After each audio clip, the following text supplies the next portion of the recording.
பொங்கல் என்றாலே தமிழர்களுக்கு தனி மகிழ்ச்சிதான். காலகாலமாக திருவிழாவாக கொண்டாடி வரும் பொங்கல் பண்டிகை அன்று புத்தாடை அணிந்து புதுப்பானையில் பொங்கலிட்டு குடும்பத்துடன் மகிழ்ச்சியாக கொண்டாடுகிறோம். இத்தோடு நண்பர்களுடன் பாடல் பாடி நடனமாடி ஒரு வருடத்தின் ஒட்டுமொத்த மகிழ்ச்சியையும் அந்த ஒரே வாரத்தில் பொங்கிவிடுகிறோம். இப்படி பொங்கல் அன்று நாம் பாடி மகிழ நம் தமிழ் சினிமாவில் நிறைய பாடல்கள் வந்துள்ளது. அதில் ஒரு சில பொங்கல் பாடல்களை பற்றி பார்ப்போம். இதில் முதலில் 1959ஆம் ஆண்டு வெளிவந்த நடிகர் திலகம் சிவாஜியின் வீரபாண்டிய கட்டபொம்மன் திரைப்படத்தில் இடம்பெற்ற ஜல்லிக்கட்டை போற்றும் அஞ்சாத சிங்கம் என் காலை என்னும் பாடல்.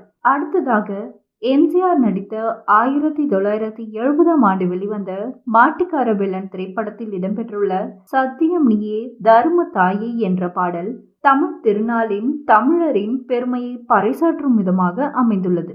அடுத்ததாக 1966ஆம் ஆண்டு வெளிவந்த சிவாஜியின் சரஸ்வதி சபதம் படத்தில் இடம்பெற்றுள்ள கோமாதா எங்கள் குலமாதா என்ற பாடல்.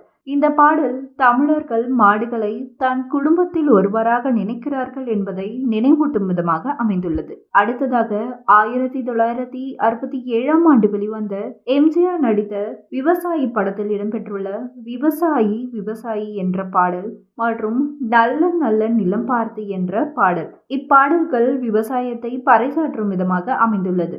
அடுத்ததாக 1989ஆம் ஆண்டு வெளிவந்த கார்த்திக் குஷ்பு இணைந்து நடித்த வருஷம் 16 படத்தில் வரும் பூ பூக்கும் மாசம் தை மாசம் என்ற பாடல். இப்பாடல் தை திங்களை போற்றும் விதமாக அமைந்துள்ளது.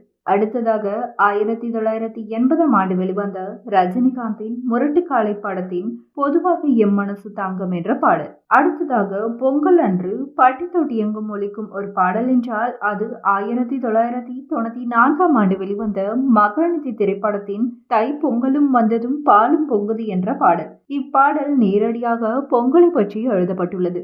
அடுத்ததாக தைப்பொங்கல் திருநாள் என்றாலே அனைவருக்கும் முதலில் தோன்றும் பாடல் 1991ஆம் ஆண்டு வெளிவந்த ரஜினியின் தளபதி திரைப்படத்தில் காட்டுக்குயிலும் மனசுக்குள்ள பாட்டுக்கென்றும் பஞ்சமில்லை என்ற பாடல்தான். அடுத்ததாக தைப்பொங்கல், மாட்டுப்பொங்கல், காணும் பொங்கல் என அனைத்துக்கும் சவால் விட்ட தளபதி விஜயின் போக்கிரி பொங்கல். இந்த பாடல் 2007ஆம் ஆண்டு வெளிவந்த விஜயின் போக்கிரி திரைப்படத்தில் இடம்பெற்றுள்ளது. அடுத்ததாக ஜி.வி. பிரகாஷ் இசையில் அருண்ராஜா காமராஜா குரலில் கொம்பு வச்ச சிங்கம்டா என்ற பாடல் ஜல்லிக்கட்டை மையமாக வைத்து எழுதப்பட்டுள்ளது. ஹிப்ஹாப் தமிழா இசையில் சில ஆண்டுகளுக்கு முன்னர் ஜல்லிக்கட்டு போராட்டத்தின் போது பிரபலமான டக்கரு டக்கரு என்ற பாடல் அடுத்ததாக இடம்பெற்றுள்ளது. நம் தமிழ் சினிமாவில் பொங்கலை பறைசாற்றும் விதமாக இன்னும் நிறைய பாடல்கள் உள்ளது. அவை அனைத்தையும் கேட்டு பொங்கல் திருநாளின் மகிழ்ச்சியாக கொண்டாடுவோம்.